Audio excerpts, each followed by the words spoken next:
eni jeni agrawom afe woni abi wi ase asonimu e ba sa wa yira kwanso akire ne kwampa no bi asem ye obi asmo and related offenses. Okay, so the Sraj Ekanono says Sraj say upon the investigation, they are calling and as I'm recommend they say more investigation should go into board of trustees at the national curfew. In fact, yebedi hu komo ekakra enche yebedi hu komo kakra afa se de ni na yenim no debi ameka se abato na na ya hyase no abato yi electoral commissioner ebie mobi akohwe didin yakohwe edin awie ya limited registration ya sa akohwe mop up ye wie amanyoko no ya filing open of nomination ya filing ya balloting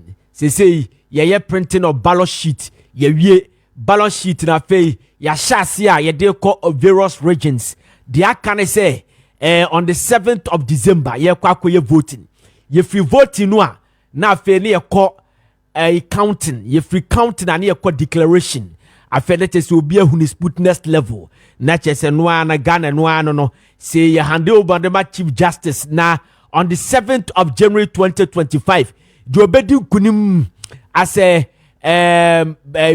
president elect no na ono no yakwakọ swear in amana be president the next 4 years edi anim no waba be di Ghana so afei on the 6th of January and so mrasabedafo mbedi nkunim awo various constituencies no na so call parliament na yakoso mu in so akọbọ adwuma edi ama Parliament of Ghana eti yakasa abato no enya samketua na me no kasai Dr. Mahmoud Baumia will call a say Upper East region for some few days. They say oh man the campaign and wash ye papa and John Mahama former president so me no kasai our Western region and no and 70 and Western region yane honorable Nicholas Amankwa Amanfi East MP yana na betwentwe komo fi say honorable ye say vice president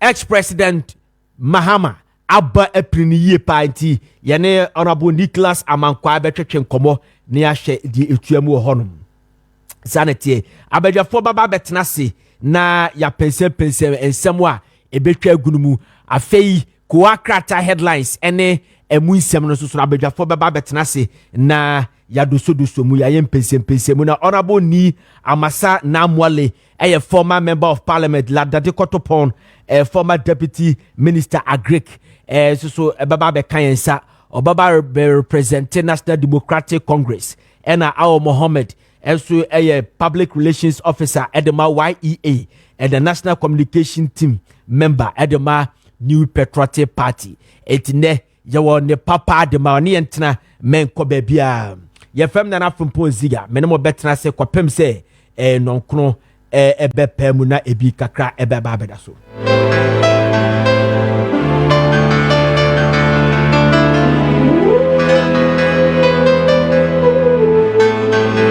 Kessben 92.9 FM.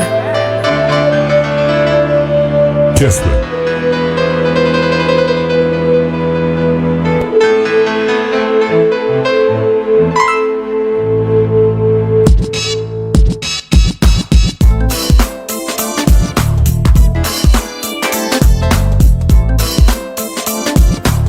Okay, send your medical catcher will say. 92. Campaign no say I am very hot pa ofre panini bia kra wunya no. Just obia kwa ne constituency or born toi making sure say the vice the flag bearer ebedin kunim anase onu amu bedin kunim on the line your honorable Nicholas Amankwa dodwana bonidin homeboy Amenfi East constituency President Mahama Western region and to come say obon tuano wodinachi honorable yamu akwaba Champion Ziega. Yeah, champion homeboy. One money show na a different crowd and fees so be yeah, the radiasi to God be the glory. Quickly tell us, President Mahama say or Western region and Kasa. wabedu. Hello. Hello. Yeah, me say President Mahama say so Western region ankasa wabedu. Sharp. Yara His Excellency John Dramani Mahama wabedu. Obedu under the Western region. Am I a regional executive sir? Nana Toku Edano Koshiano. Na Obaye na no. Onim say as catered demand. His Excellency Okoshia aya regional House of Chiefs.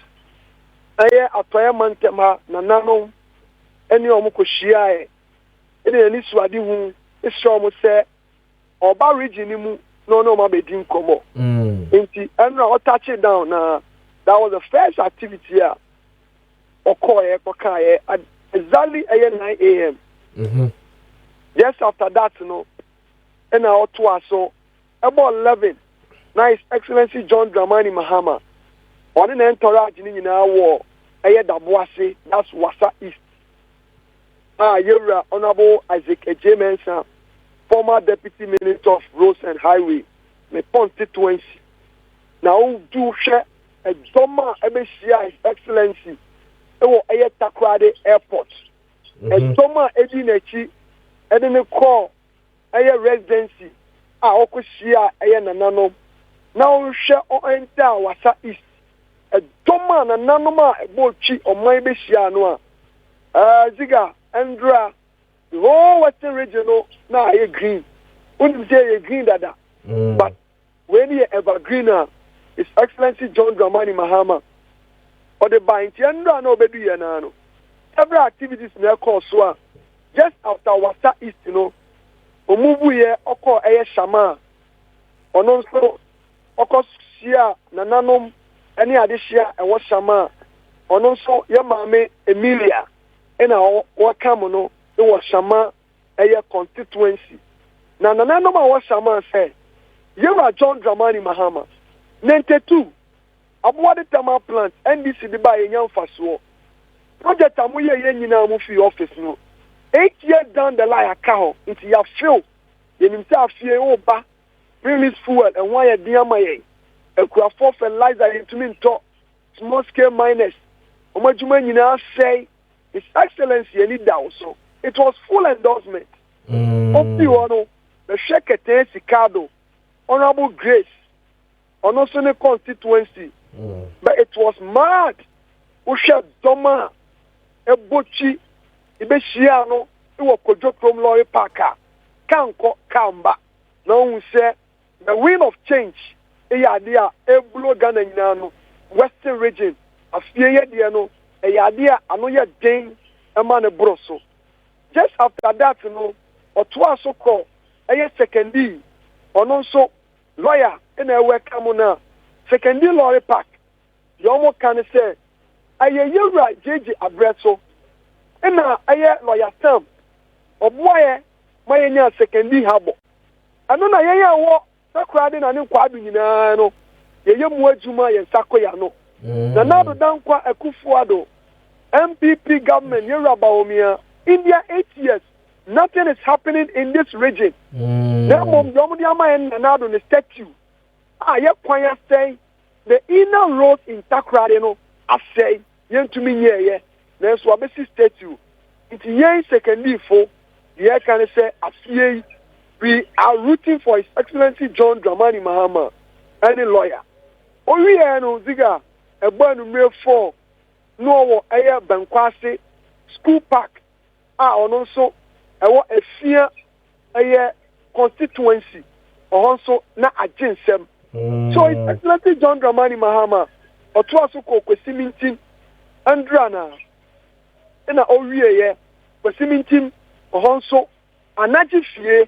Now, this election December 7, Ghana for Batuaba. Now, Western region here, the better man out so because Ziega being a member of Parliament representing the good people of Amemphis and coming from a proud son of this land, that's a Westerner. Now, we share a Kwame Nkrumah, Kwame Nkrumah, Ghana Kwame Nkrumah, Ghana Kwame Nkrumah. Now, Western region, Kwame Nkrumah, the legacy he left us. The legacy is Excellency, the late President Fly left now, Jelly Rollins left in Western region. The legacy, even President Kofi left. The legacy, Yera Atamos of Blessed Memory left. Now, legacy, His Excellency John Dramani Mahama left. 2016, I'm a free office. Takrade Harbour expansion. Ushe Takrade, your Rosa, near Asfati, and Naji bypasser, na Ushe Takwa Bogoso, I am free, was a cropon, road. Ushe permanent to Libo Half-New Road. Ushe Takwa Government Hospital. Ushe the lifting of a fear in Quanta Hospital. Now, more than a decade, not lift that say, it took a NDC government. Any Baba here. MPP administration. Nothing is happening in our region. The people are calling on His Excellency John Dramani Mahama and the NDC at large. CMS Savage here. They have found what to Emre Nemanfo. So Ziga, Anopeyanso or Twaso, then the Jumadiano, 3 days a working visitor.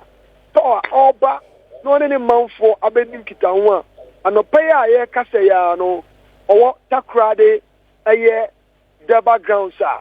Ononso, all Shia, Nemanfo, or we are what Twaswa Compo, or Koya Ahanta West, Wako Jomoro. Now I call leader, Yura Amakofibu, Elembele.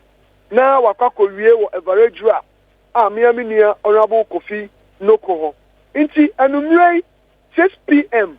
So in the Jumadiana Aberie Day 2 no, it was Takwa Community Center. Yura, Taylor, and I represented on the ticket of NDC. You're betting Konya on also back count. Okay. So homeboy, tell us for the past 3 elections we have seen last 2 elections we have seen NPP at taking the last 2 elections in our Western region, and aside that no St. Fourth Republic, NDC alpha 3 and NPP alpha 5. Nano Kwana Kwame Appiah could be the son of Western region. What baby Anamitino would declare Western region as a stronghold and the new patriotic party, which are disagreed. But apart from the okay, what else can you tell us? Say NDC for a year, a bit me more Masai, and we need back this the Western region for the first time in the 3 elections. Ziga, that was it. Now, that was one of the great team. We a great job. I'm also Ghana and beyond. Now, Miami senior, so Mutimina, area speaker, any upon Ziga, the magic are happening with this election. Ebama winning more seats. Now, they're taking over the region. They say, as rightly stated, Western region no Aquam MPP ache. But I'll compare a number of years already. We should development wise, the end of it can was and another administration, Ziga, it will shock you to know, say, when you say Takrade, our regional capital, almost year flyover, 8 years down the line, they couldn't complete the flyover. Ziga, by the time within the Takrade enclave now, Ziga, your player and then so Takrade. Now, if a ultra a grand quanta, that's a Ziga. It will take you 3 hours before you get to market circle. Acquiring in India 8 years, almost near a friend of the contractor, about finances over here. So the people are saying, sir, you can't continue to take us for granted. See about trauma munti. Ziga, 8 years near market circle, almost your mobile market tamaye, Omabubu. So say state need to say the form and can say His Excellency John Dramani Mahama. It took him just 4 years and all the year modern a year market here. And there's a Western region, the young market at our regional capital here. His Excellency John Dramani Mahama. Okay. Now Matthias say President Mahama obe free Western region dabe. But on your Doma, obey any now, China. Men are my hostino. A land. On himself about region, I'm the youngest MP in the region. Okay. And Obansua rating of MPs, out of 275 MPs, 275 placed 30th in terms of performance, in terms of visibility, in terms of developmental initiatives. MPY, even though I'm in opposition, over region I was ranked number 1. That's the best performing MP. Performance whereby 2023-2022. And me region of my constituency, I'm a East. A paramount chief. Tetrete Okwam Wasechi, the second, and he's the president of Western Regional House of Chiefs, and he's also the current chairman of the Forestry Commission. The constituency move in a hostino. Okay. Now quickly, Ebrenity Yanko Parliament Kakra, the majority in Parliament, led by Honorable Afenyo Maakye. Were tried their commerce speaker for the 3rd time, say speaker and recall Parliament.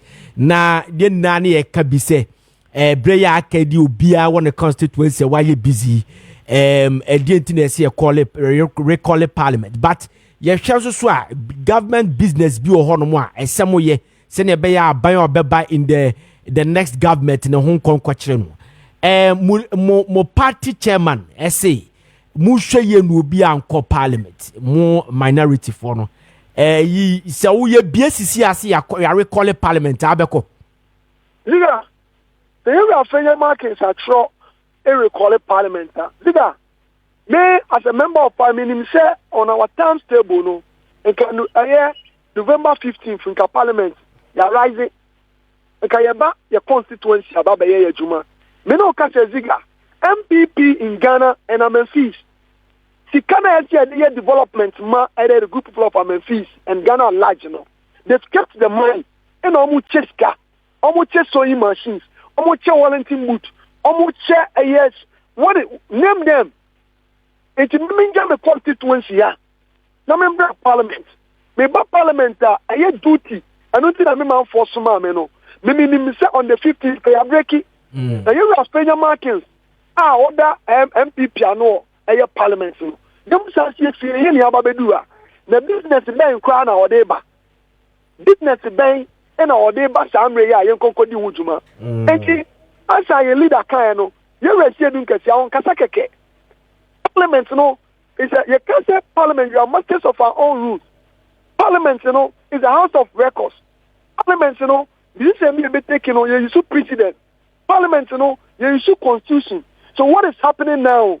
What at the end next year? Amadi Ekoso.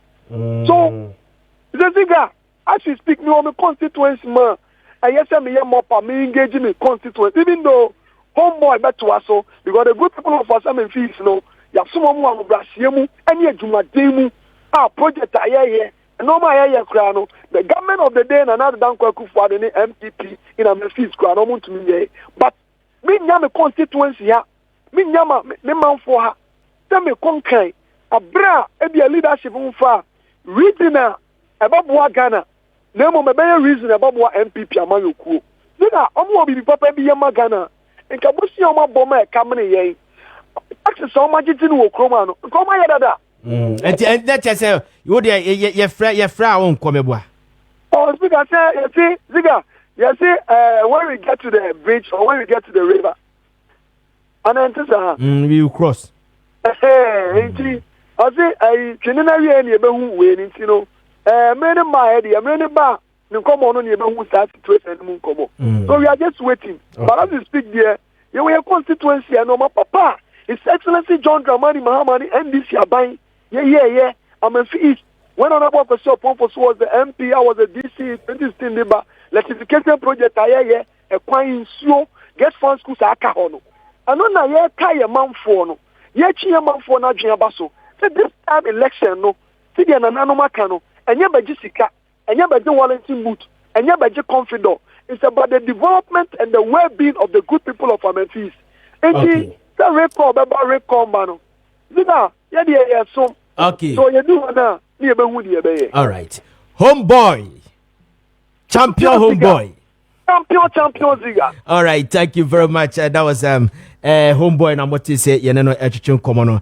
Homeboy a Memphis East constituency member of parliament and President Mahama na Proboa obo Western region or the hunsem e dia atudwa na afei parliament majority leader of the majority afenyo Maakye actually come speaker of parliament say ye recall parliament no wode honsem de atuja na honorable ni Amasa Namwale, former member of parliament de ma Ladade Kotopon, former deputy minister Agric, lawyer Wababe Tenasi, Jemebano ho na yenena chechun komo abegafono bad na our Mohammed, public relations officer Edema YEA and the national communication team member New Patriotic Party subeba na Obabeka honorable Namwale ho na yadwene Ghana ho sanity but they said that Bidika catch on and Chebeka Humano so a sea court in Komoka crash Shraj has recommended investigation and a possible prosecution of the board of trustees of the controversial national cathedral. And also so ye bedu hun Komoka cra a deity na Shraj a cordia no mahunu paid your investigation me a DNA kekesi edimwa a call for and a warranty that investigation prosecution the board of trustees and also so ye bedu hun Komoka cra seven kasen so Dr. Mahmudu Maumia menemo kasen sabrede or upper east region Upper East region for some days and also Sonia as some ketwa hokra in the shortest time say ya na musin in a bar no so ya na between komo na watwa hofoto ne kakra e di akire ba sabrede mamema honorable Namwale Akwaba lawyer me man Akwaba lo mo Akwaba pacho me joso ibi aboko de hunamu boko ye de radiasi ye de asetan de nye boko aha obra ye bre wi asimase okomo e die okomo e die wo Ghana an say ahu chire abaga na anu say ba ye kan ye see me enka ya na me won po say hu obi so she MPP atade ya na me won pa because the way Ghana for bre no na openly amanfo disika e boy nkro no na sila nkofo bi edi MPP achi no but enye won because ye to aba yesu ni bonsan benya supporters so enya de bia won if you be an team maybe na me fi run or your by NPP ni na de bia frɛ yeah oba o say papa no kasa na me homete ye rade nyame aya na oh ade the homete said say no kra make punch so no say no kra make on say normally no me I who say ene punches that not the man and me last day on radio and TV no I was Kessben has but 30th is my last day 30th of this month November November I've been in radio for 21 years radio TV every day for 21 years and my legacy no no kreka yes and I wouldn't want me no kreka no be say we say me say me I should be a legend yes in communication yeah but me we say na ye fast checker fact checker bibia ekrojin yeah na lawyer ye beba awa Mohammed so near the conversation na shesha so sisi but and your last day now comes the last week 2 weeks now can say o person will end day on radio ne TV communication no because say the person ajwa home kakra na say aban the bar I'm still in politics but say radio so kone TV so na person ajwa before be kono e bia ne yan hu biem anase yan nya biem say question we say catch do you still have that ambition? Do you still have that ambition to contest as a flag bearer race in the National Democratic Congress? Because NDC life after this election, we have seen and we have heard and we have seen the spinning, how in Kofor Erdogan want to become the flag bearer after Express the Mahama. Do you still have that ambition? Yes, that ambition has been there since I was at the back of my mother. Wow. Who was a CPP activist. That ambition is there. But there is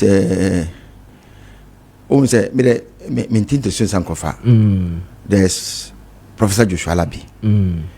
If he will contest, I may not contest. The last time, okay.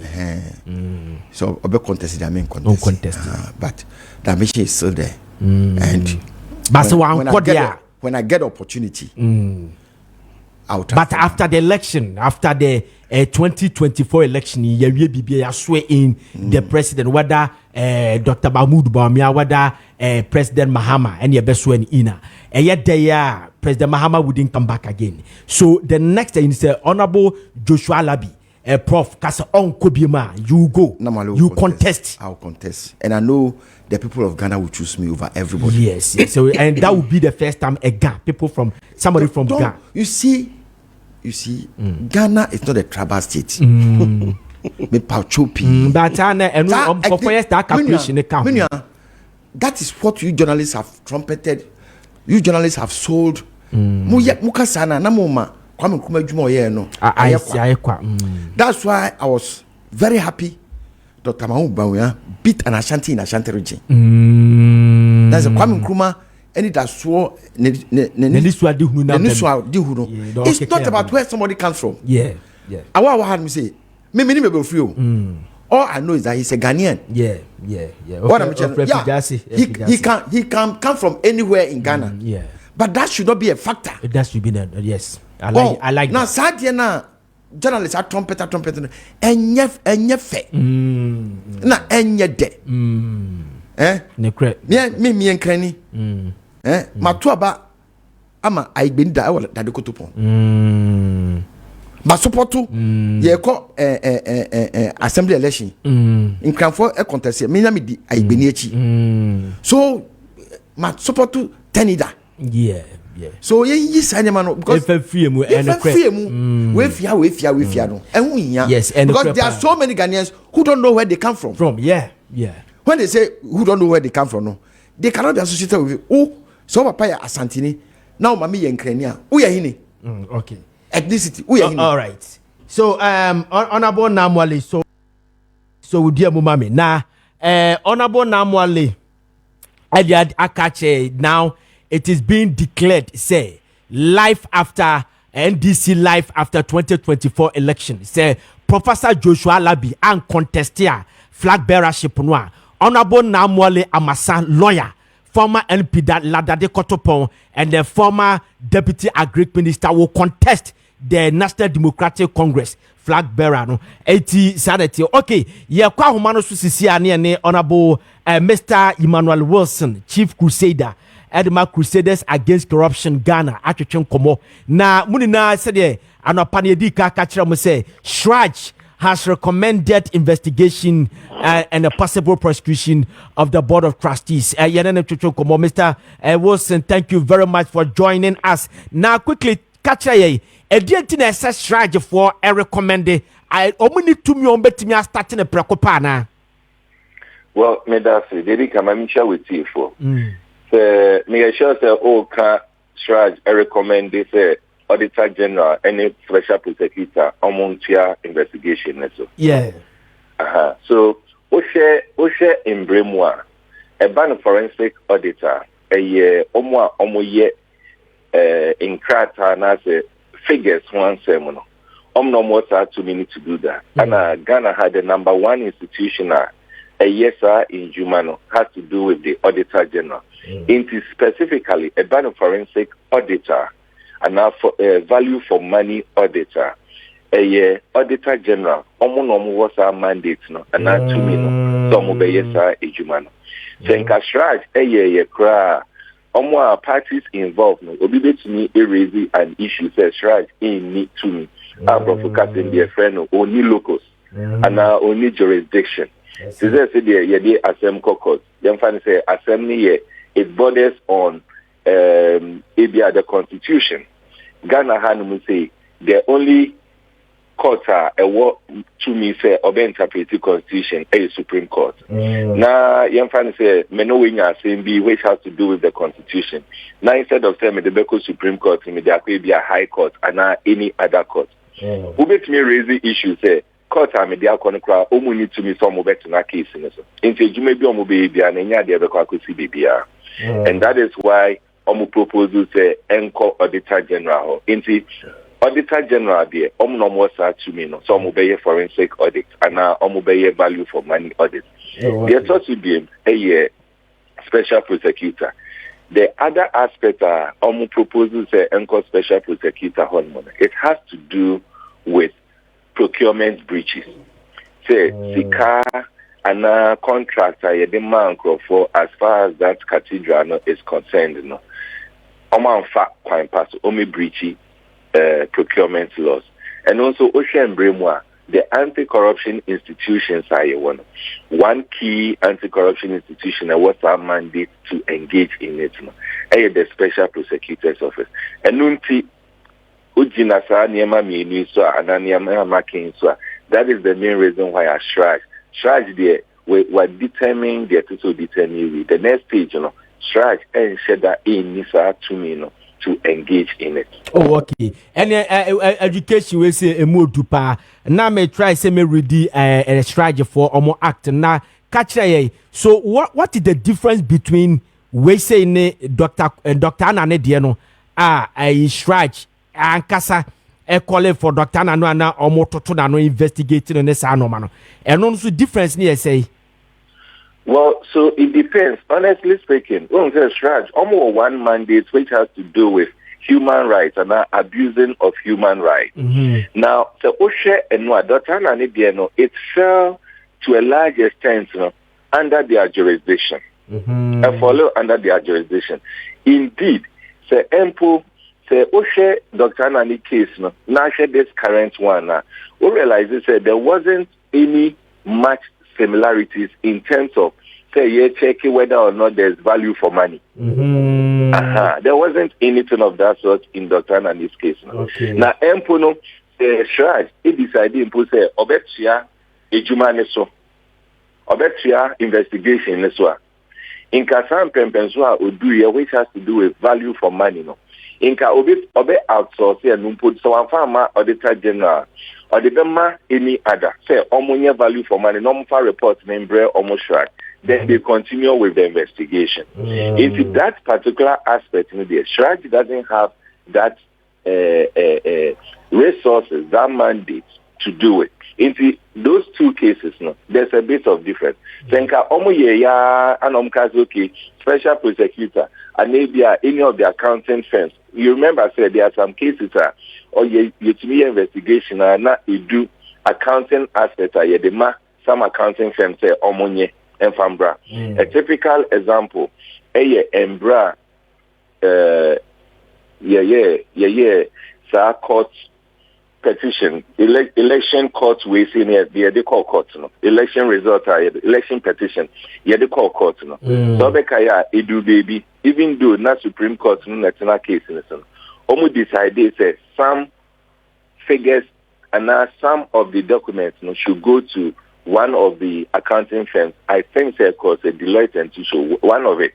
And omuka say omunkoye auditing of the figures omuka results embra court so even though court na ethic case it do that aspect they needed a superior institution to do that investigation. Normal results in Embra court before court into this current one any ananidia there's a vast difference. Okay, all right. Yes. Yeah, that Mr. Emmanuel Wilson and yenene etwetwen komono or chief crusader and the Crusaders Against Corruption Ghana and I'm what is yenene etwetwen komono na Mr. Wilson yan shade recommendation by no me see I capture only the board of trustees catch ye dey a obi ne betua sika no ene sa no mani na the finance minister former finance minister Rolf Oriata omo de yentimi ba bia duru ni de omo yentimi for omo nka ho meboa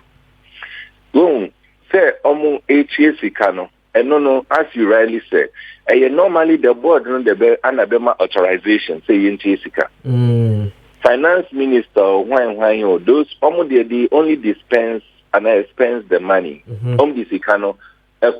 based on authorization from the board. The board no ankasi tiasika. I say jumema muwe say boss ankanche account manager say unchiamoka ano omamu bonosa. It will be difficult for the account manager to do that. And until account manager no say the account manager no AABB without the authorization of Obosa and then you hold the account manager responsible and culpable. But the account manager no under the instruction of the boss. That one, it is the boss that will be held accountable. And you know, as we speak, board no omo that authorization. Jane say other investigation and now evidence be betuja. Say their finance minister and so or be without even records to the board. Then also will be culpable.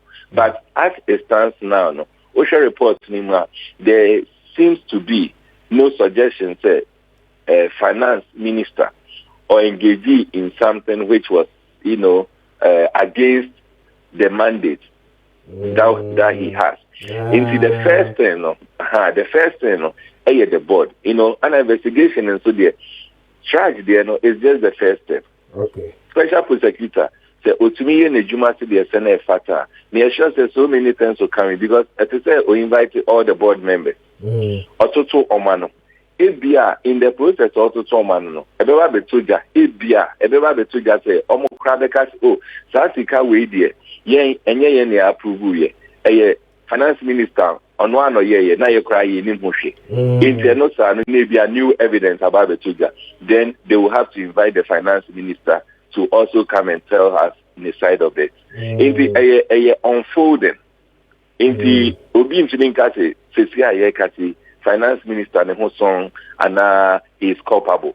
So say investigation will be leading to something like that. Because the fact say board they need to be investigated. Doesn't necessarily mean that they are culpable and that they are at fault. It is an investigation, of course. Almost they will tell their side of the story. If you cry, possible say board, you know, collectively, and one or two of them because society way you can say and so that's sorry and no before it is possible that something like that can happen. All right, Mr. We see this na catch use a board of trustees no see Bekaya I mean say late last year bienu bi resigning if me ankasa me Archbishop Papa Baby Obi Amechiao Archbishop Duncan Williams on a Reverend Eastwood Anaba Fountain Gate and Eastwood Anaba Ministries I resigned from it to say in this case no no me exonerated and I say strategy call for no yedo now so baba be ka ho answer for the meantime omunye exonerated obi bia or can board ne ho no the person will be invited into say or resign ye enne or resign endra or ye na agent class or be resign ochina or can board that almost share juma na say or can board no ho kwa ade or no so ye be invite no into say ye invite no na ebia Niema bi aba betuja say okay procurement breaches are ye can was say e happen ye and sana or resign here it means automatically come. Okay. Say e happen ye after so resign here then obviously not on only one decision is taking place. But for the meantime there to start with no omunina as I say invite you omunina so you be invite you if the institution is working the way it's supposed to do it. As I say omunina you invite you near to man now you find it out and brad those breaches may take place were they at post and they were not at post. If they were at post then obviously omoka investigation process now. So omuni na omuni ho na dey ni see and so there and they say we resign before I'm taking my decision in the no dey nya dey am be to me dey account be. Okay. All right, thank you very much, Mr. Wilson. Yakupon and Kahopa. Nyami Adumwa. Ye kwe yenu na ye besa abo akachina education massive sino. Akutoso akoso di amaye. Eda CP Yakupon and Kaho. Menso Madam Wasipa na se obema me akwenya just 1 minute. Crusaders Against Corruption Ghana. You started your regional conferences. You engage the public. You sensitize them on the scarface of corruption. See the corruption affecting you as a country. Yes, I see with Greater Accra, Ekoye Eastern Region. Yamiya Duma, Ochina Wednesday, 10 a.m. Yene Ashanti Region Fonso Eba Bidinki Town. Okay. Yeba Beyeno Ewo KNUST School of Business Auditorium. 10 a.m. And now I say me Kumasi Sisia Yedim Komo. Oh, to God be the glory. Yeah, no Kumasi say din komo. Na program no se dey say ye de Ekuku Dam ana omoni en eba bi din komo on the threat that awaits us. Okay. Gedikai, Yira, Professor Jampu Ebe Kasawase. Yewo Professor Samuel Edu Jemfi, Onosobe Kasawase. Dr. Lord Gowan, Onosobe Kasawase. Dr. Nyahu Tamaklu, Onosobe Kasawase. Mr. Daniel Domlevu, Onosobe Kasawase. Dr. Spielgabra, Onosobe Kasawase. And I think Yewo Dr. Bishop Susan Inti, Onosobe Kasawase. Inti Nyame Aduma, Ochinanopa, 10 a.m. It is for the public, and it is very important that you be engaged on the effects of corruption. See the yina as citizens, you be to me as sensitizing and when I about awakening. Yo, Mr. Wilson, you better say, Pana say, Nyame Aduma, so be a bit me about habit, me boy. Me patchobia to me, baby, and a media, and so they are all invited. Now, PCRP for honorable Mount Monsanfeno.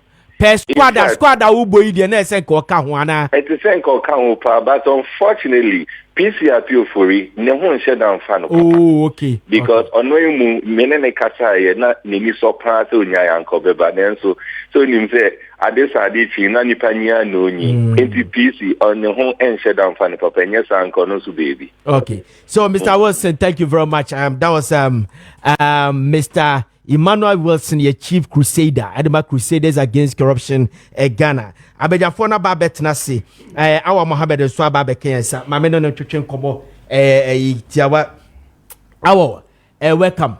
Thank you, Midasi. Bibiaboko, dear Yamiado, no, Yamiado Marakwa, Bibiaboko, na Honorable Namwali, just 30 seconds, Honorable Namwali, Wakas Mamanatia Kumasopa. In fact, you had a declared intention, say. Life after NDC life after this election, it's likely say I mean just say President Mahama betimi ababi me say Olusu Owenu they were declare say Professor Joshua Alabiama or be contested the flag bearership no. You're good well. You be that Maminchia Yashafo nyina na menkasa me that part for this opportunity na minchia Honorable Joshua Alabi. Sorry, Namwali. Yes. The attorney said me buy no meti say or can say next week obejai politics cry can so ja politics we say obejai radio akasa ni TV so kasa wa bread for 30 years. The party is sinking. The NDC is losing these elections big time. On pesa obey a part of this year losing. Adia why you want juma akakakra na wa wie no Africa me say would been African 2 years ago. Oh, the evidence of a crowd is almost 1 month now. On him grounds, he has contested elections 1992 no who fought for public elections I could no when him say NDC belusu on pesa and him Gasian Becano and Untinama old free mono. Oh, but baby a walk there. Baby a walk baby do you say no Gasia by and then I'm a catcher my heading. Oh, akakakra na ya wie no so be contest man good when you kono so start here talk. Me say unim say NDC lose elections into on pese ye be on be lose with him na blame no ba na ebi aba ne so eno ntina ma all kono. Okay, but I see no but akwa our friend there one background kai because this is an NDC man. Emmanuel always say NDC man. Look at the people he's parading in Ashanti region. Professor Dubu Jelfi one contested your friend say NDC parliamentary candidate. Your friend say Nkrofo or more attacking people in Kwana because we can about corruption.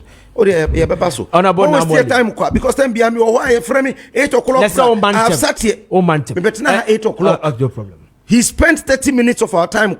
Oh, one kabibi anka one background. Honorable Namwali so be contest you. Flag bearership one come once. Or contested the last time I could see saying. Within the party, I was Ghana for you and I make us who party knows how to clear the first hurdle. Matiase. Or contested. Your friend say, lawyer, Yanshe, she say, Strach has recommended investigation. Say, you investigated the Board of Trustees, National Cathedral. Is it a great call? Well, Strach, institution, constitutional mandated institution. Now, some time ago, no more mistake. Now, almost come anymore. Me say, correct some mistakes no. Especially in the investigation of Dr. Richard Anane. As at that time, no. They did not read the constitution well, and then the thing went to court. And in same P by Emma Omo report was thrown into the waste paper basket.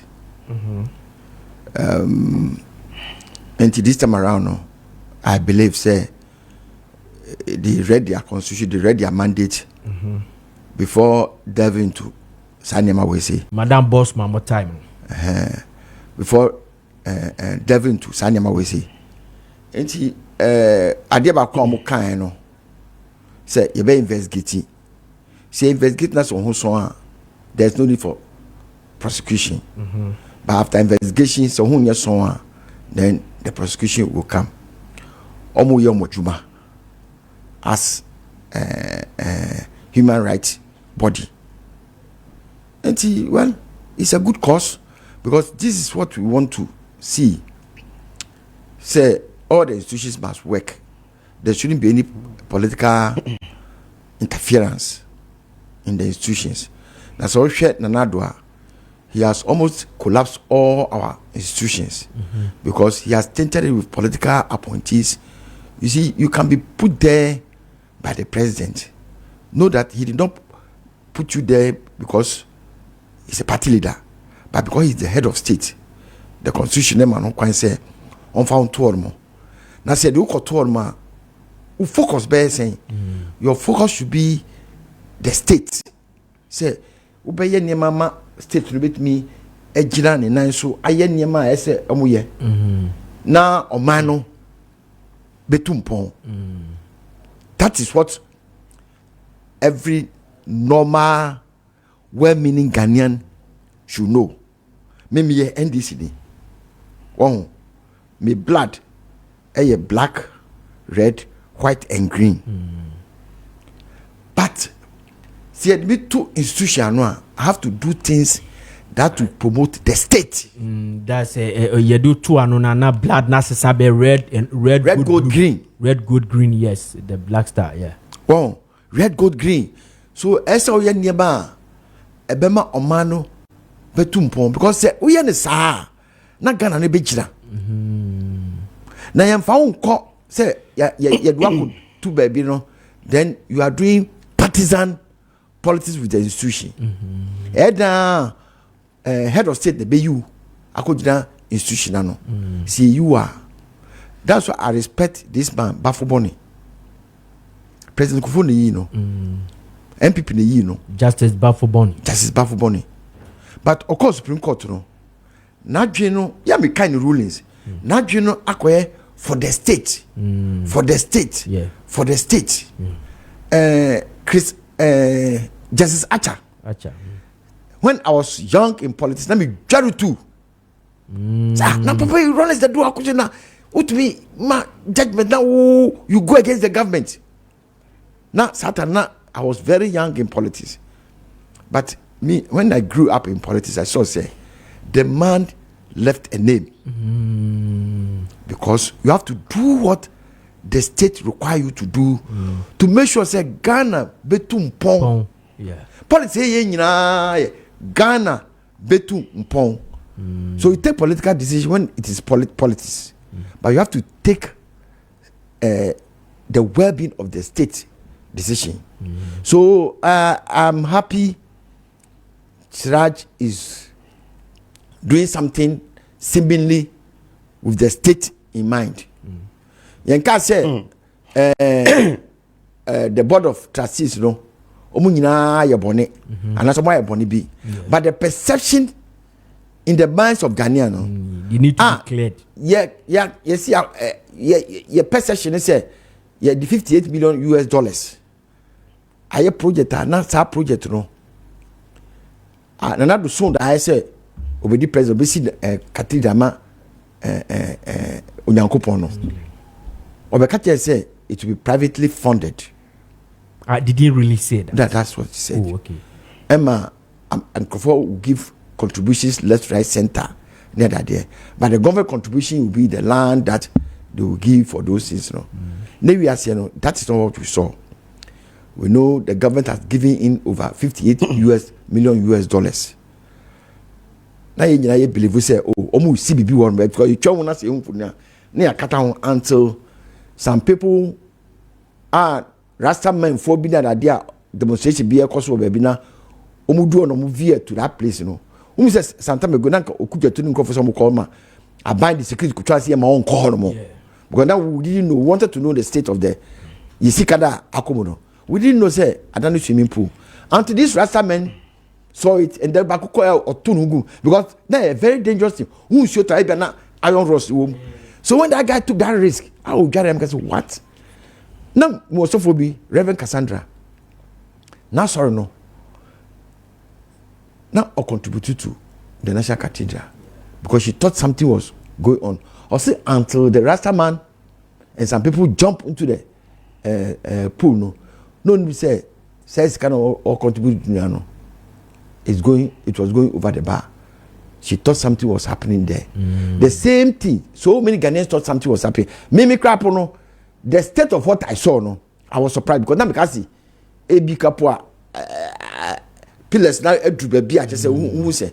But unfortunately, see that doubt now what Ghana for tribunal. I don't know whether somebody complained to or whatever article or provision of the constitution or provision of their act, you know, and no take it to sana more for the institutions, you know. And that doubt must be cleared. The money that has sunk in now, you go only swimming pool, no. That doubt must be cleared. So what to be clear is hard out now because so in law we ask all the altering party. What the public we see as fair no. Tonight is also trying to make sure say Ghana will get a better view of what we saw on television here. Akosono. And some years investigation they will say, oh, say I'm running 2 years no. Dot be a bit be $1 million. Oh, and I say sure the gumu no. Say you are going to tell you gumu and I want a project eto from Israel no gumu. After the investigation, Ghana for Adrian Beto, Pepe. Se boni bi anima, omo so nye so ye didi o matem kwa. Se boni wo mo a na je say Ghana for must get justice for their money. And this is what I have to comment, Charge. Say so far as Ghana for Adrian on Tantano, ye hu nukura a womb. Okay. All right, thank you very much. That was Honorable Namwale Amasa, lawyer, Ladade Kotopon, former member of parliament, and former agric minister, and I'm what to say, deputy agric minister, and I'm what to say, na Oka Indiano. Our Medase. I think that with the idea for fancha me say my voice no form kakra sanse unsan say you campaign your Bunu East and assign a zero in on Ashanti region ochira no kwanso yesan to aso e ba kra be 1 to 1 to bintinama no me say me who findings ne enra no me who say Shraj is doing politics me pa cho be ma me kwan na me kawia nanka do I Shraj your politics from the premise Honorable Namwali started say President Akufo-Addo appointing Krofobi to positions bi ananka was omo neutral. I'm starting from that point. Whittal was appointed by Mahama after he did a hatchet job for him.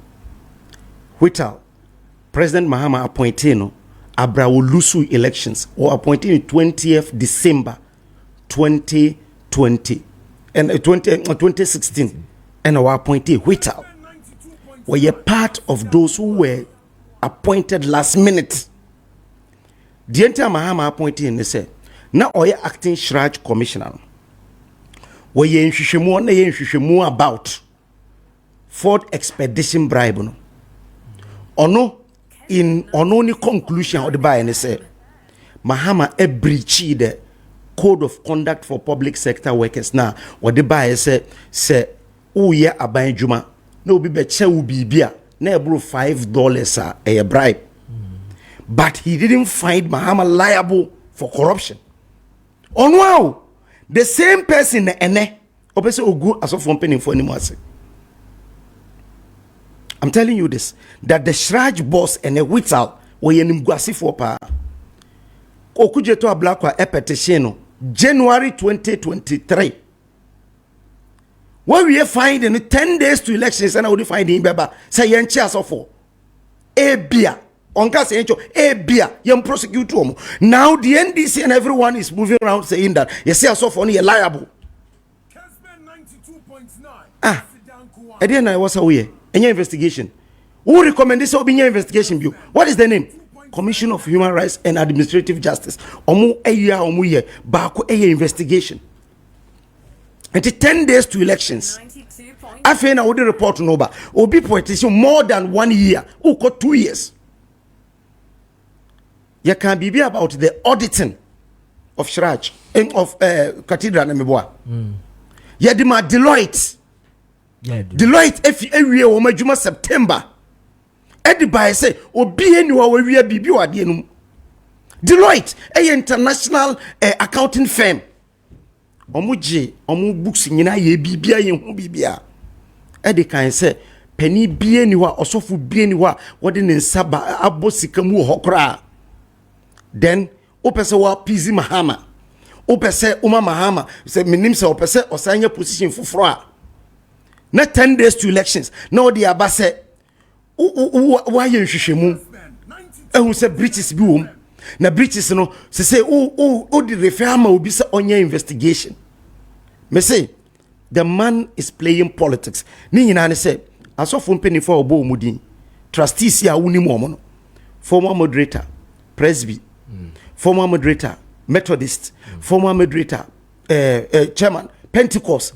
Asofo mpanyinfo ọmọ akọji ọmọ ahome a ọmpese ọmọ boa ọman no ene we Pentecost ni a de mahama afa wital se onye ne se on say papa no because Deloitte aye nhwehwemu about ọmọ ska ọmọ spendi ye nyina ọmọ di ọmọ nhwehwemu na ba in September 2 months ago ana and nobody no buy say obi enwia bibia obi anfa ne sanka bibia sika omunya they expended it on the thing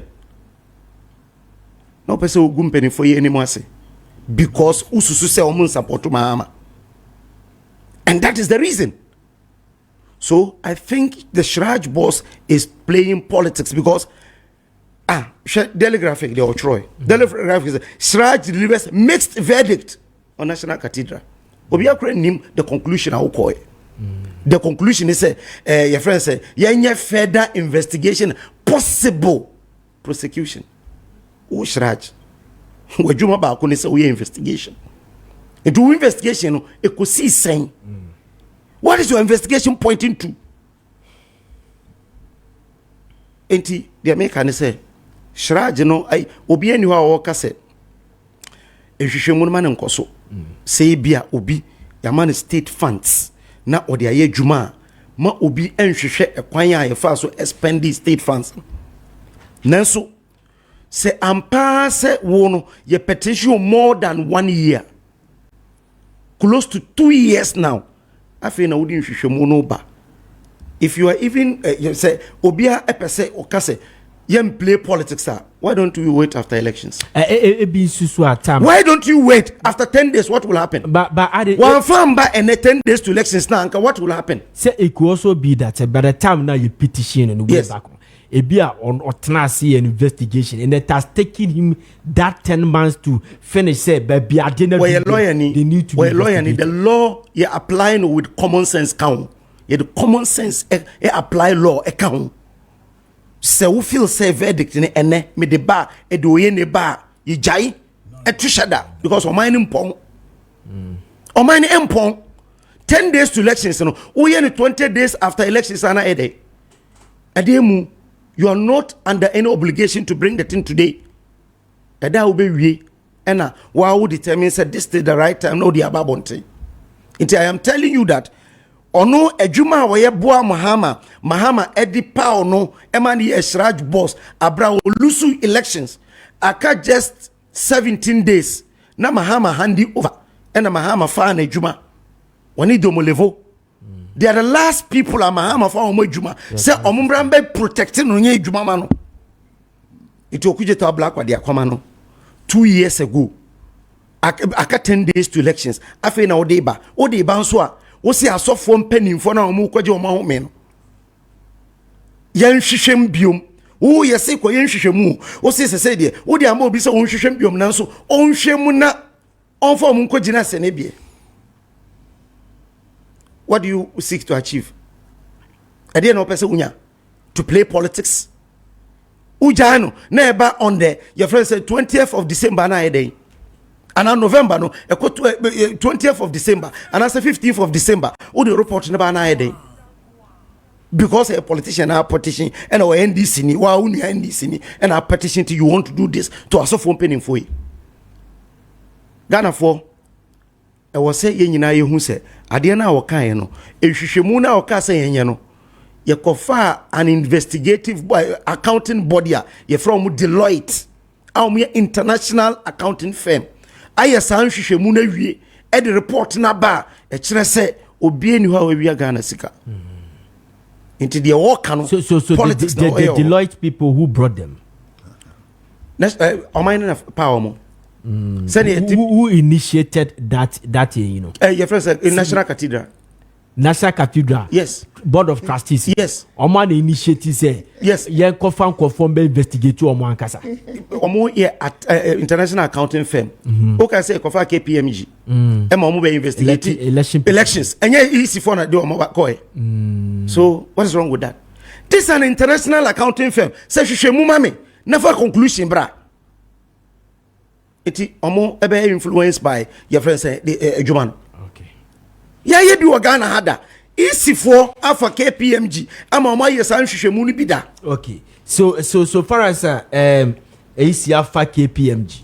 Normal ye san hwehwemu da no. It doesn't make it service previous a right. Yes. Yes. So ebia National Cathedral including Okujito Black or Mokase Yama International Accounting Firm. Yes. Enyen Shishimu. Yama International Accounting Firm.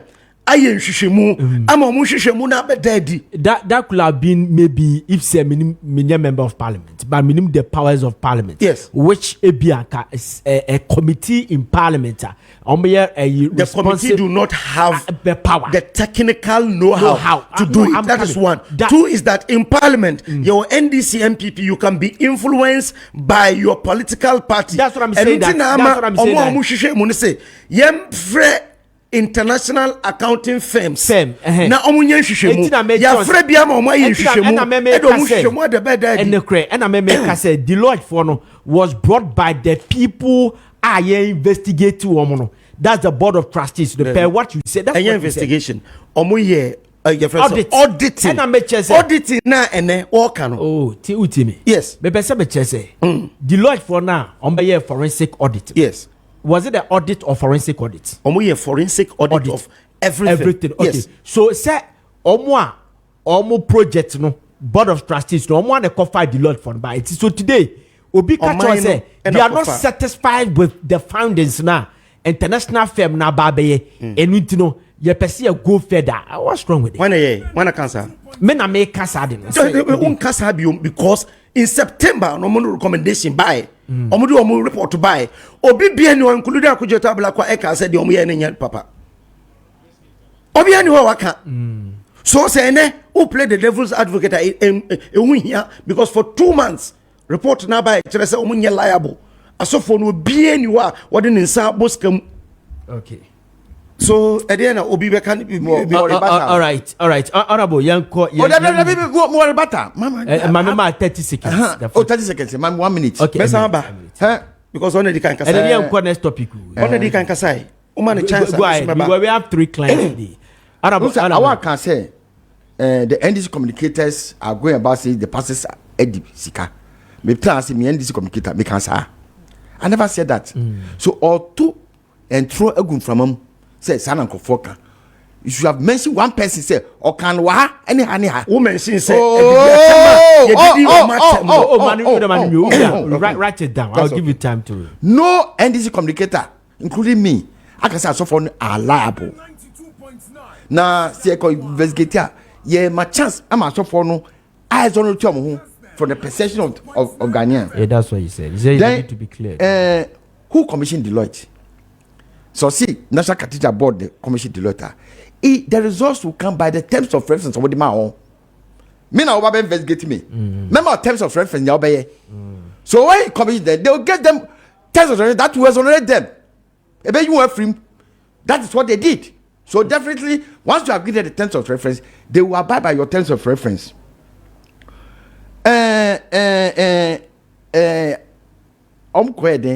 Auditing.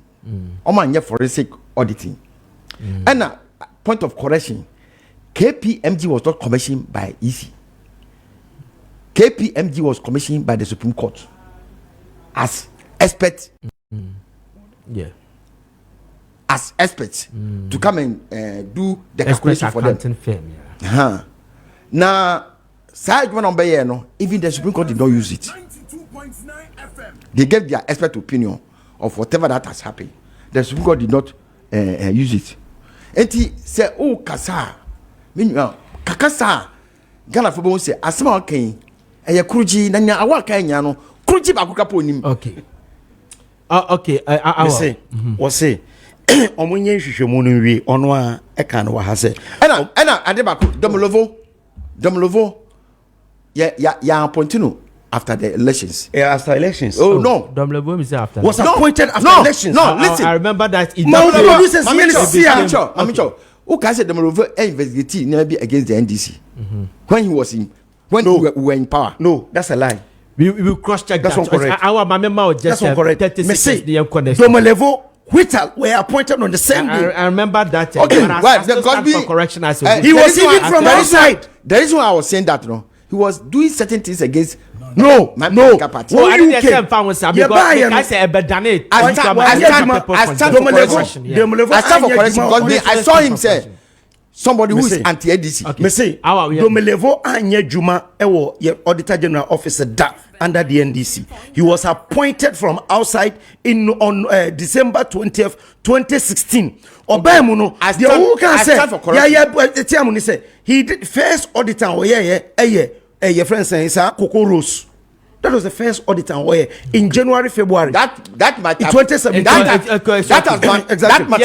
Corrupted my mind again. That has corrupted my mind. Say yeah, was exactly. So just I'll draw that statement. Just to wrap up. You make understand. I'm drawing that statement. Okay, he was not. Okay, that's fantastic. So NDC, see how can I say? Yema so for no clear omo. Makasa. Okay. Me say it is an opportunity for that investigation. I'm also for no. What say as I didn't want to say this can. Said in the question. Did you tell me you did you omo no? You say you did you omo. When did you? You said it. Our Mama Shase Fefro. Mama Shase Fefro. The campaign I say it at its peak like always we say. Now me no ka say President Mahama, ex-President Mahama, or Western region. Western Menfi East constituency member of parliament atwetwe nkomo wache in the road I war say Western region no more being Dr. Mahmoud Baumia also en route to this place upper east region na yam one tougher from your camp President Mahama there and the next 10 minutes then we move on. Me da say o hwe elections now. Me were Shemusa Ghana for Dudona at decided for now. Essence Dr. Baumia ako almost every single constituency across the country.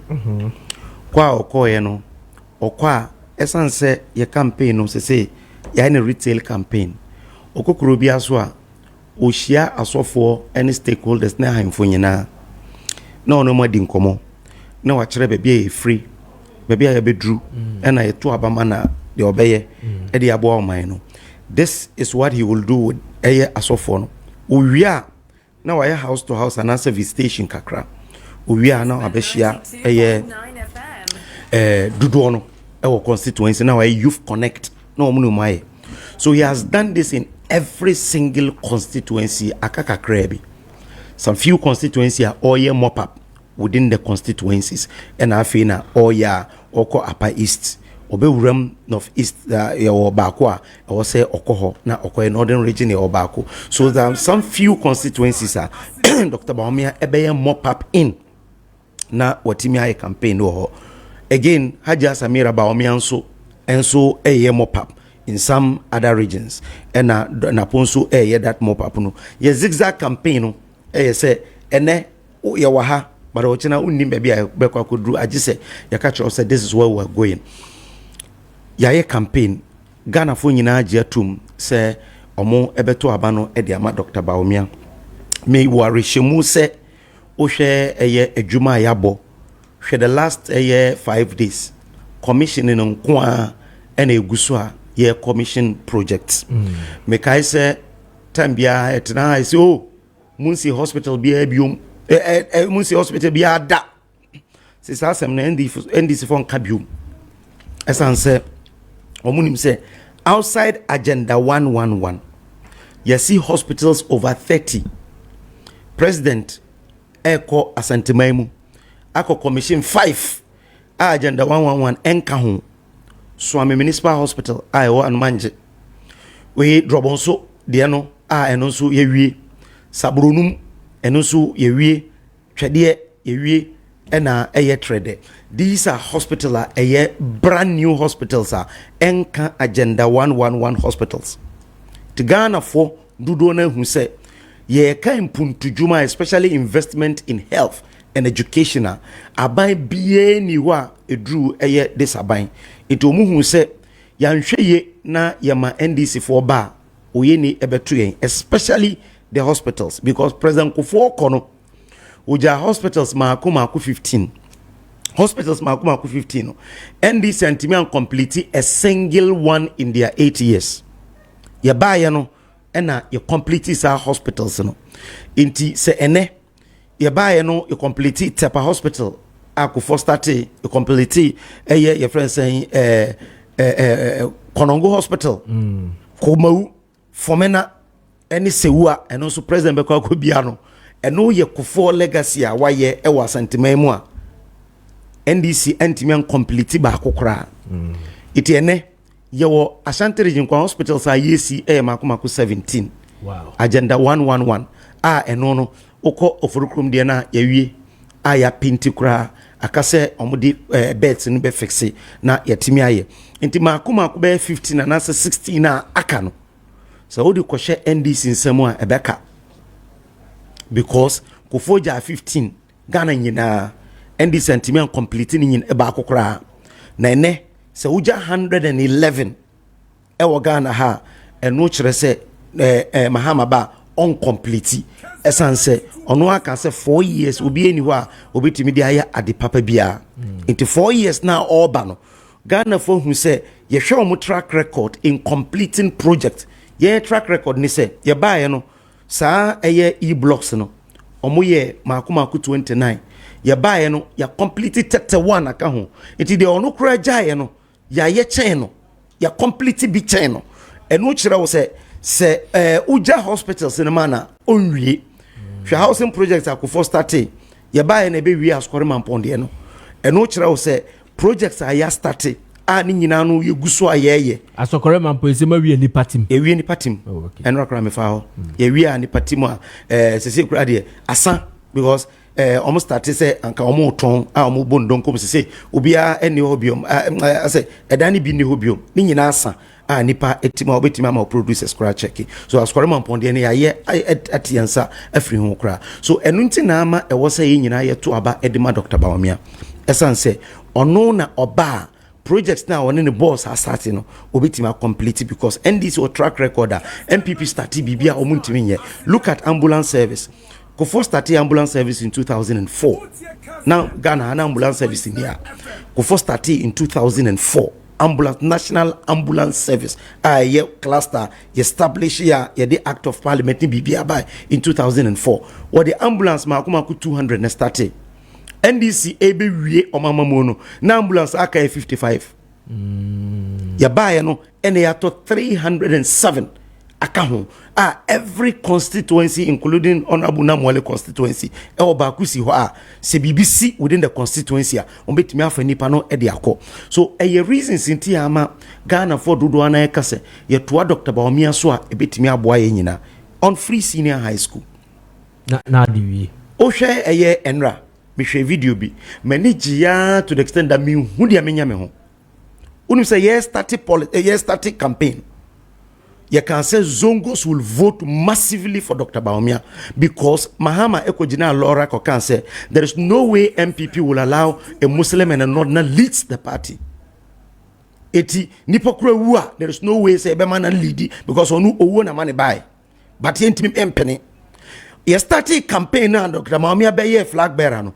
NDC for ehun say Zongo for e ka say on beto ama Dr. Bawumia. So alaji scenario any sister eko kaswa eko jina ho kan se Dr. Bawumia enye kramoni papa ono monsa kikansem hunu etia papa no enra me hwe video bi na mani age e wo se this video no cry ya breaking news because abrantia wadi be 19 years wa she MPP adade nam ho jone ne ma me ese ne nana bi ni enye ne nana o Ajia Sinari no Mariam Sinari oye your friend saying presidential staffer under Mahama the ordinate chino Alaji Sinaria oye ambassador oye vice chairman for NDC ordinate session no motom ebusa say adenti na upe Dr. Bawumia o say yatoama ama NDC for the last 32 years Zongo for ye nananom atu ya wufo atu ye hu ade papa bia o Zongo enunti na ama me pese me to aba ema Dr. Bawumia 19-year-old was he ye de you know your party no I want that ye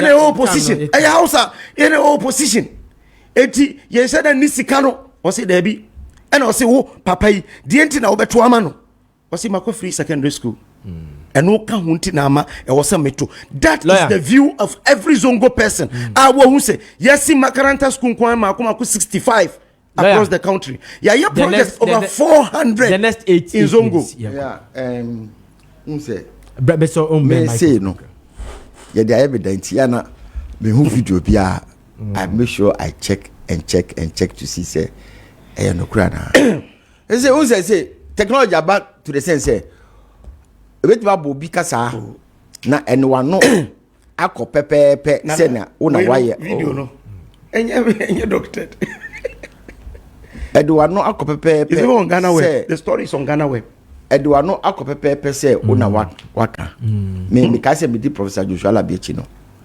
nkofo bi ba dadukotopon na me se me nko obi ka je me se me nko se once aba me conscious no asama me ko kan no the thing was doctored edima no ko pepepe ne me nsa me to ne adade nyina ba onu ne yi mi firimu ye oh that program Radio Gold carried it live so if you want to know the real true asama me kan no go to Radio Gold and it be kill this video no and can you say Radio Gold carry no life and can you journalist be aka the bawon mo na kasa journalist no o di mi wambo complete anytime see me Professor Labiswa sorry despite that video that no obusa me na me kan no he believed what I or gg na me catch no because on say me kan no kure yeah oh after that no the yes said wa apologize that but me ade ba ko any me say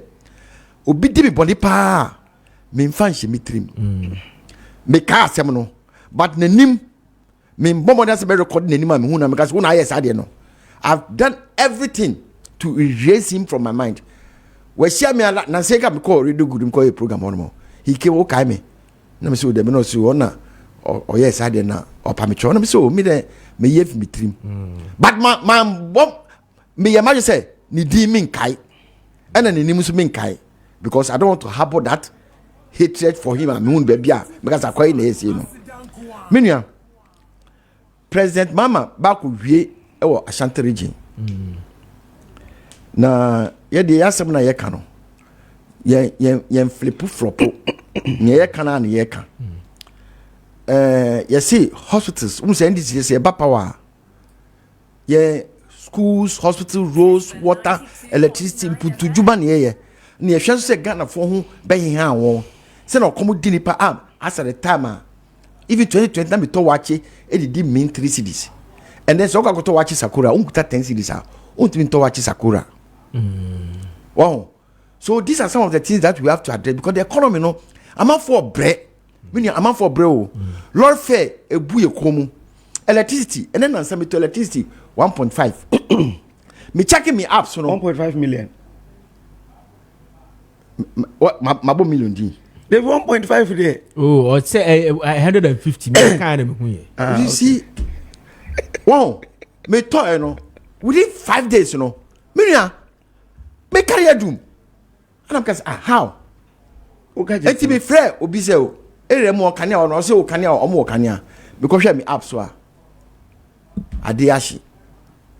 I have to go and buy, come and load on the Baumia app. But me not buy. So stop that. Our Mr. Man, Electricity Company of Ghana. Union. Electricity Company of Ghana Union of the ECG. About the debunk side and say it's not 2 days started it. Okay. They came and debunk it. It. Go ahead. You have 2 minutes here. And see, Sanyama will say no. Ghana for bread as well electricity and water. Yes. Ni board thing. Now that thing must stop. Menya. Yes, see a bar. Hospital na yes nyina yan wie no. Ye ba be wie.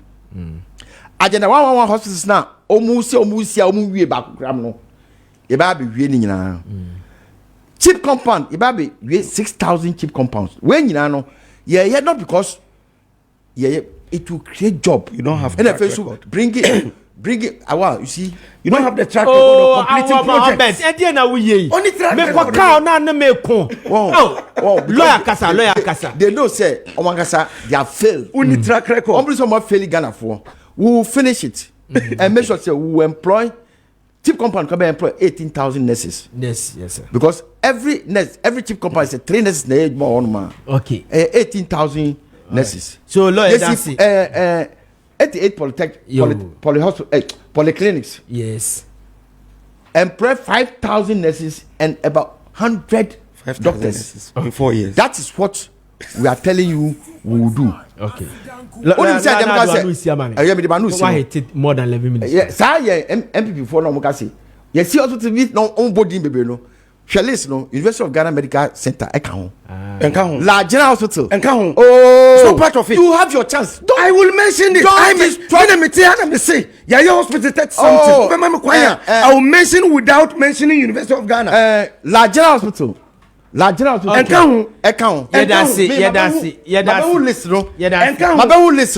Ewa na Frimpong ubema me kwanya me before Ghana hospital kan enka ho wona me che no and the first me case me wie me we say no and what yes no case I thought we look NDC is winning and I'm part of elections way. I told you say even in Greater Accra I told you say even in Greater Accra you are struggling. I told you say I'm stopping radio and TV one can say politics but I'm still in politics yeah me correcting come to the Kotopon all right. So honorable Namwale lawyer Namwale Amasaye a former member of parliament Lada de Kotopon Kessben before me da mo nyina ase say mo hwe me and for Catholic all the programs be you wan say yi de BNC boni BNC atemdidie BNC that's true enne enye say we so just me fia ko anim kakra I'm 66 years. Hey, on a mechero.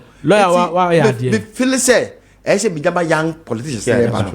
No brand bay, or more to us. Then you entreat near Mount direction. So, who can they say and can they say? Baba, yeah, because special debut honor, you invite to 101 diabetes. Oh, 101. I don't know. Because we invite me, we are coming to talk about the state, not. And your flag bearership ambition. And they started because only someone who on person behind this year. All right. Yeah, that's it. Honorable Namwale, a former member of parliament, Edemala de Kotopon, and the former deputy minister Agric. and I'm what is here and the Komono and our Mohammed, the public relations officer Edema YEA and the national communication team member Edema New Patriotic Party. Kessben 92.9 FM. Okay.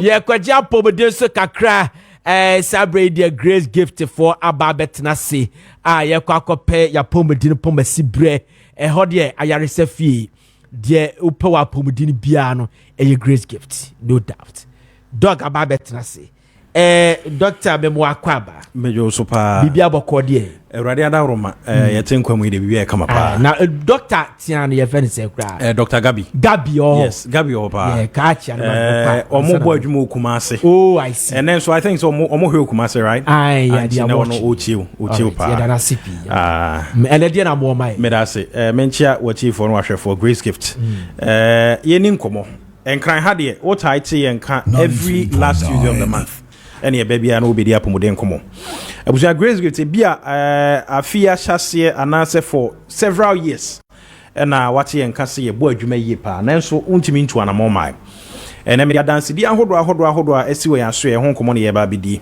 na ma che wo se emre ko nyina na wo yare no se wunya ba bi papa mfa nkoya na ehojo na sabio de wo ben wadamena tini pa ne yare bia ba bebo na besi nne seven preduasa wotene to so na oni nkomo mama mfo nchente grace gift for ya so omo ahwe nim so omo aduro yenti ko ho na ode etena fa akono wan hwe yi a ebia na afi kura no na sabio yenninwie no wonka ho ya ade ataisi ni nyina ne se amanfo nhwe apomode papa pa akira kwan peninsis one ton yare a unya no aduro grace gift sate se ye de hamani no benesa yare no akiri pi ekomfi be ye dunie enhiranka nyame se obia ni ho a waba ya so ya seven preduasa oba no wo yare a yade ne tu aduro so a ye be ka se ya nhwe na mane ho anto ne bia wo free mu mpofri mu anase in the course of treatment no ebia woni akroje mu ebia nsida ebia na oni akoro ne gi aduro ne duru ba bi na wo fili se ne ho ato no ye wo no mo eba hospital mo ba be gi aduro a wa prescribe am na se bia aduro we e wo se 2 weeks ensa no it sounds say drone the potency and answer effectiveness na very high you know saafo ntimi no drone na watwe pepepe ne ho ye ne den kakra bia na wajai da bi doctor ne hwemu na ase ne susue mu no nim say drone no se wonom na watwe mienu na etu yare na ase kora afri ni pedua na emu wonom na watwe a ho be ya ose de aye den nanso no ebia na yare ne nkoi enti me kan su say obia ni ho a yede adu aka no grace gift anase waba ne ya chance yede bosome ba ko mienu eboa tu yare na se a sani pa kro no ti ase pene so ma yede ne tu adu so a sabio ofiri mu wa bra odadro so saafo ni nyina no wo ho aye wondin na nka wo say nka me show a lot of testimonies one where the text messages aba me show wo TV ne so na zo amenka we nkyerɛw obi ba ya so ye wa ware emfie miensa na rehosem ne se ofa yefunu bia na asɛi ofa nyinsen bia na asɛi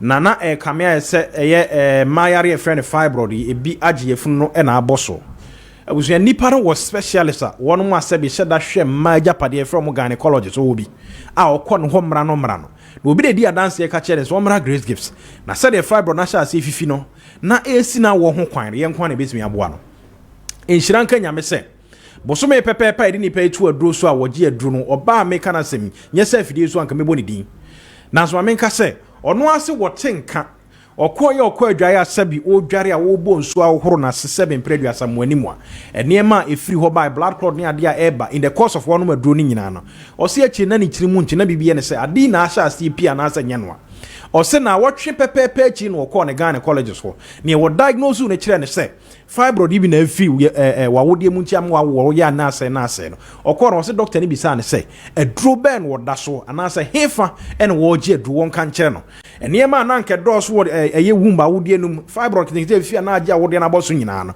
ose ni nyina ase memye se fa he eso ate kodwo to amache se dodo ana o count ewo eye uterus num no ni nyina no alesen ana ase shiefra wode enum kura ne sa enna me no ka sei oba na atu ye bedin ye de wonom a wo ba ye ho nyina edi a wonom ne to ye banko ade a obetu ni grace ebusu adanse ne doso obi a no wo stroke ode ne papa ba ye ne ho ato no referrals nipa miensa wodo mba nyina ne wonum nyina asori anante tie ne yipa wonum so ana awo na na ye won problem wonum hye dan se free ba se free bema saafo emienu nyina bai enkomo ne nyina wie ye ne se what yenka for so many years so many months unto anamo maya entena faako penin so wote faako a wote wade so ebi so wakọ baabi a me aka acha yare ne enye yi anase amo aduru anom nti waka acha no afi kura biduro no kura de wone wonom to nkwanta wapai onum abiduro bi paacho tie mame se nsuo fa ba no nche se ugya nsuo nom be osuo nsuo so ansa na hu di mu baabi akọye na anye yabra grace gift na ye mo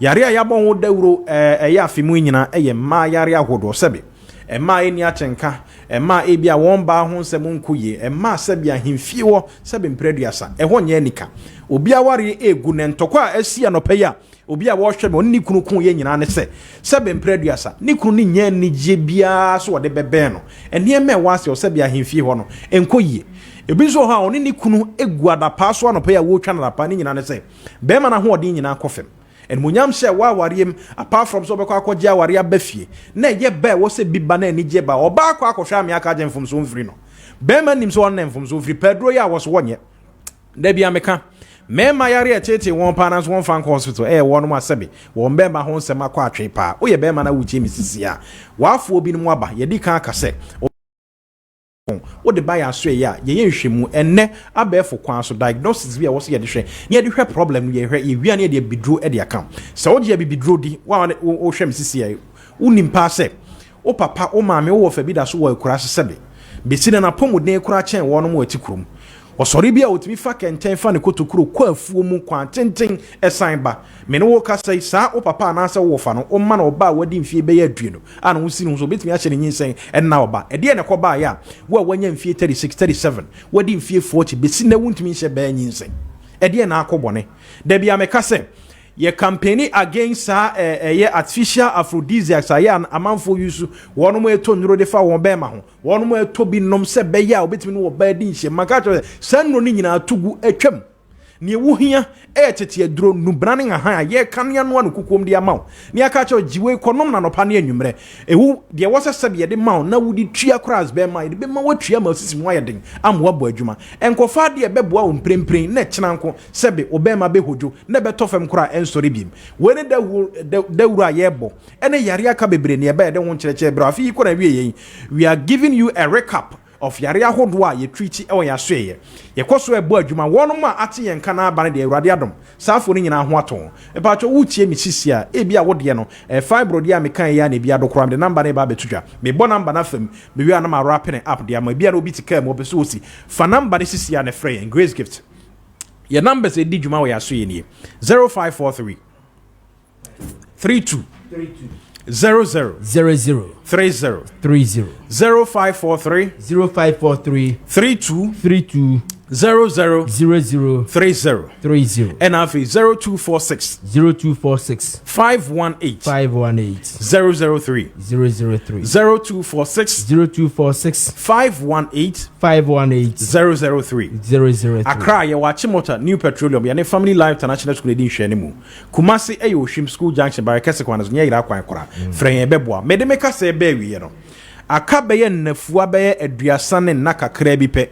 na afi we akona wiye obi hwe misisi ya yare ne start January e na ode ananti anwana mo aye wo November yare ne nkoi sebe it keeps getting worse yare no bibia emo nka eze mpuntu obi ba ujija sebe mpreduasa freyensisi ya obua ne de ne hyase be 2 months ago bronya ye be na kwa ye plans sa manfo pia won mu betimi apie bi pa na so wontimi mpie be ma wanya process enlargement Johnson 10 wo so e pacho yare ahodo a e de lifestyle disease yakone aba yensunum yedide de abraw ne titiri won mo hypertension medical aka na mekoso aka se o high blood pressure na wuntimi manage the natural way la wan hwe ya eye amanfo kidney disease betimi aba be so diabetes titiri yare fo nhye so sa yare we ne hypertension da bia meka na mekoso aba ho dawuru se enye yare a ebe so edide agro sa yare we num nyina edu gina owuo ne nkwankwanta o mpese obenya kidney function failure me pa cho Francis ya ne enu ni nkomo yare bi ejije nipa eman nipa toba ha yare bia ema nipa be ma yo ne bayo obi ananko bosi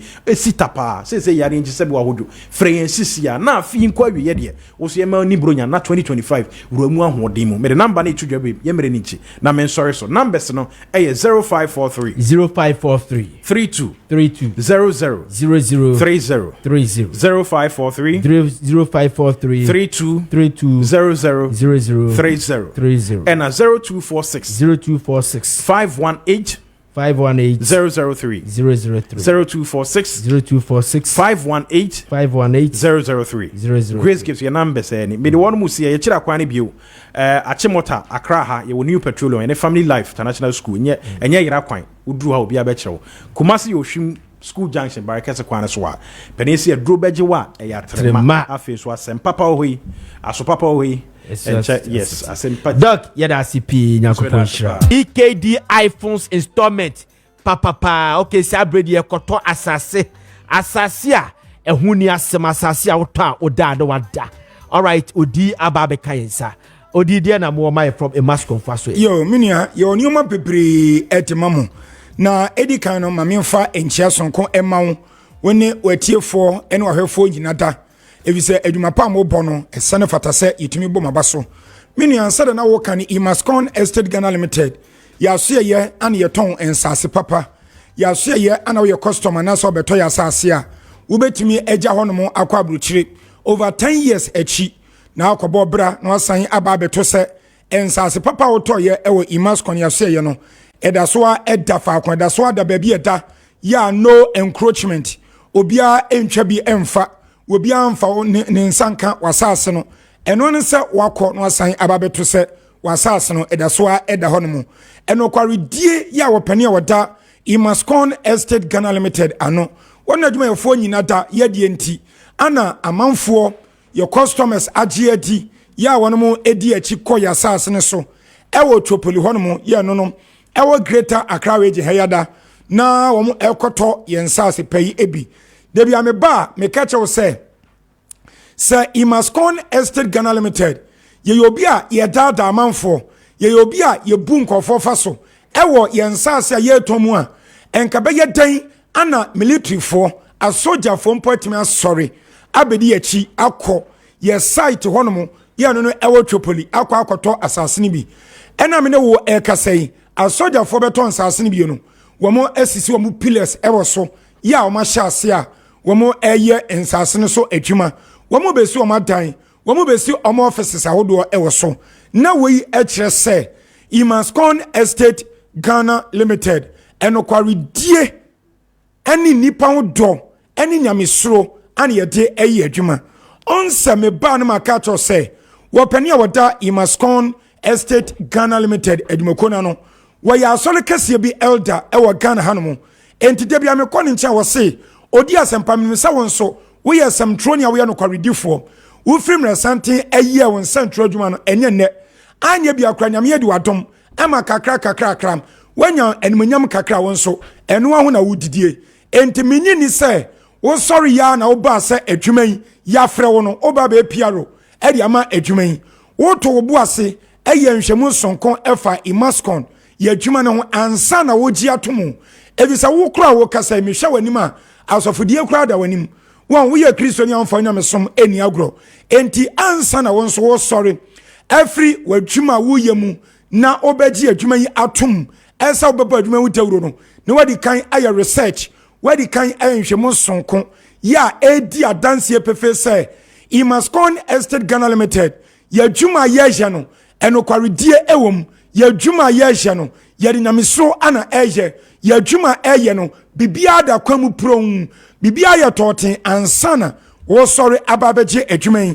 na waye piaro adwuma no edi amayen enti abusuade America nyinada ene say Imascon Estate Ghana Limited sawudu sika eba ya soye na obeto yensase ni bia wonto sika enwi wonto ho entwene de biarada efisa over 32 years nia ye sha se eye adwuma no minia mitima kanma ka bio edmin says me bo pan ese yanya police station asamuda yanya court case eda ana obi biara nso ayete asase de mano no enipa no kwa wodi adanse die ɛne osebɔ sonko ana san ɛba ɛbɛda yase efisi wɔse anwuma pa yɛyɛ ne nti ana ma enei ebinom asisi wɔn adane a wɔn mo etim minua wotie me sɛ wo pa asase pato sɛ wo pe company papa bi a wo to mo asase wo no ho da ya wo ni Langard to nkwanta ma pai asekyɛn sɛ Langard emegyina so emekun Langard emfa etuo emebɔ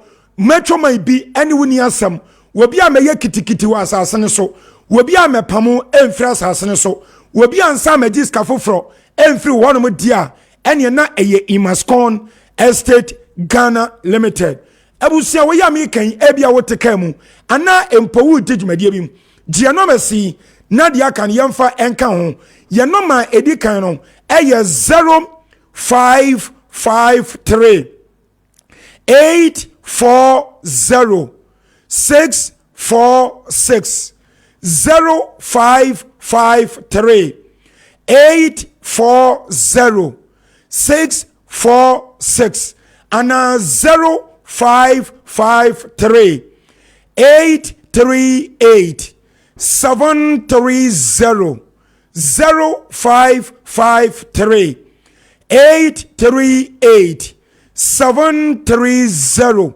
and 0209 155 437 0209 155 437 awusian frem na ofra yewra hope no ankasa ankasa opani kwancha for dead makon ano Madam Mary ya oyemani dress ena secretary na womi wonum de befa ene wo adi enkomo question bia peso bisa ewo yensase ayebon wo dawro no minia ekwan da fam bomadi afre sade ba betimi enya akwanya na wonso akwakodo fisa promotion we ya yeye bosom ya ebe ndi atoso ensia na ye de aba na wieye ye de ba na wieye nso a aida se ebeto aso a ebia ebo no mepedi akakra ana empo ebia na yentumi anto aso ebra ye ba bedi bronyan wabusian fam wa brochire wabusian fam wa kontom to nsafa wonom neka asempai ekire wonom no mo somna meto asase bi frisa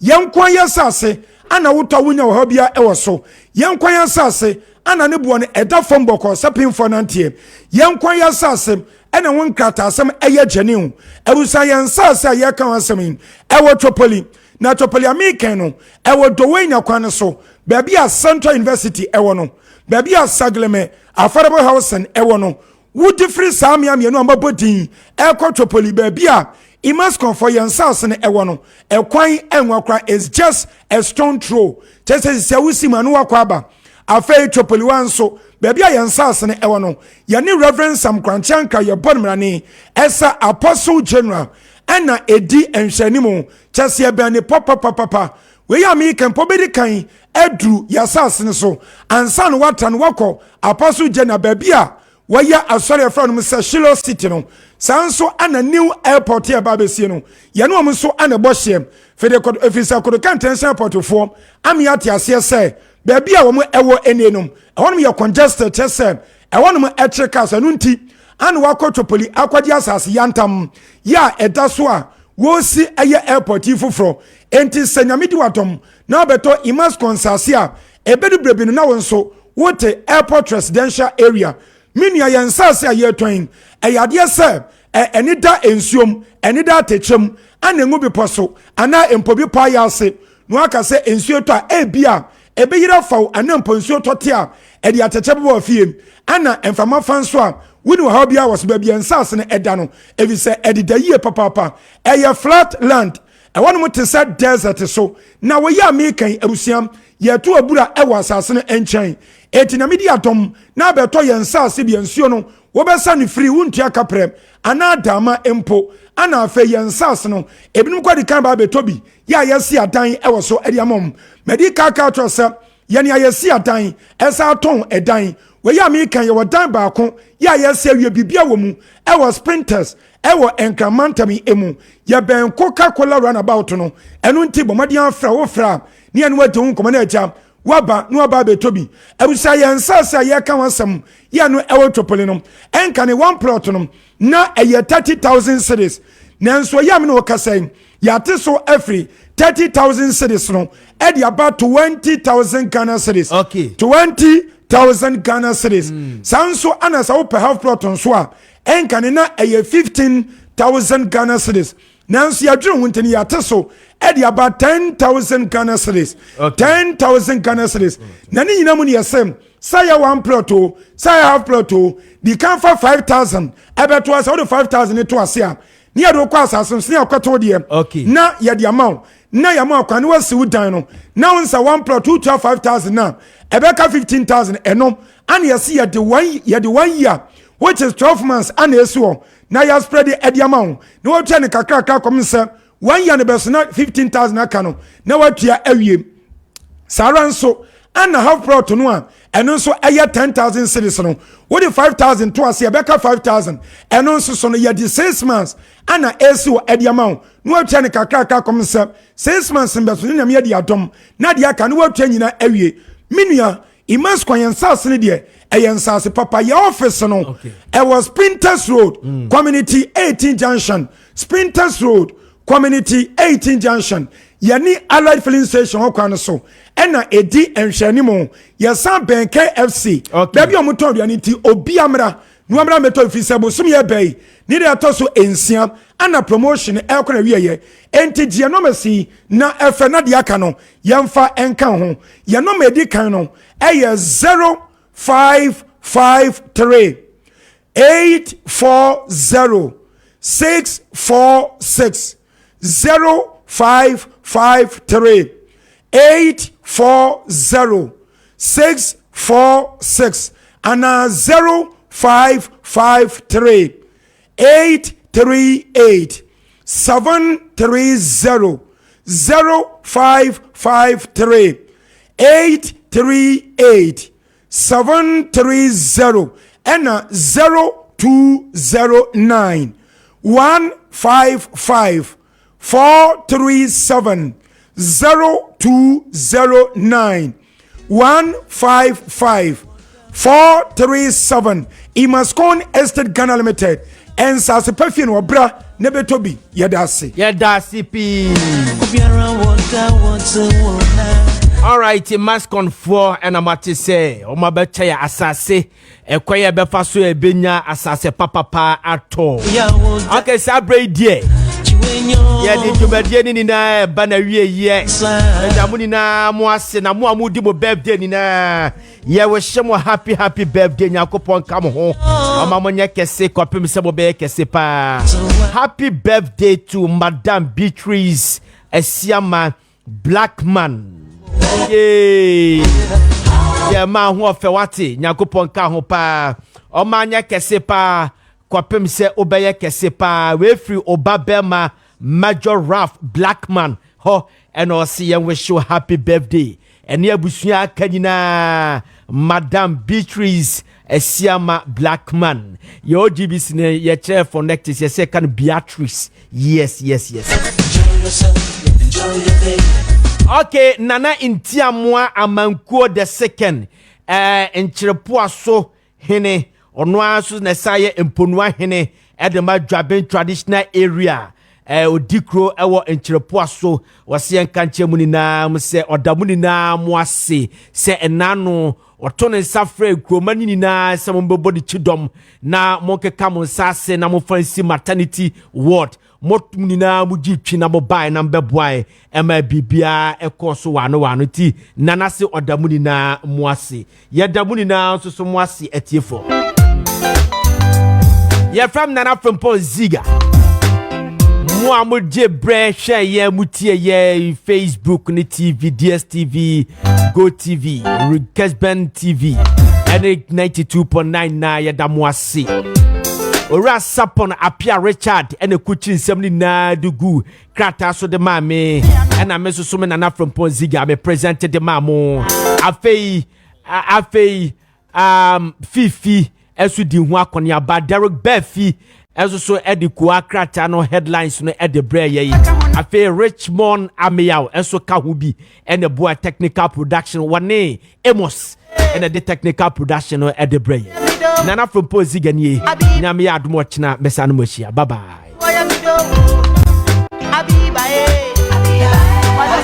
nyɔnko n'ato baabi anka mfa ho me nso metene baabi anka mepɛ ma yɛ dɛn nanso wɔdoma nkɔmɔ bɔ adeɛ bɔ nipa bata nipa ho obiara da na nyɔnko esuwa nsuwa na eyira suo obiara wɔ ne dwuma a odidi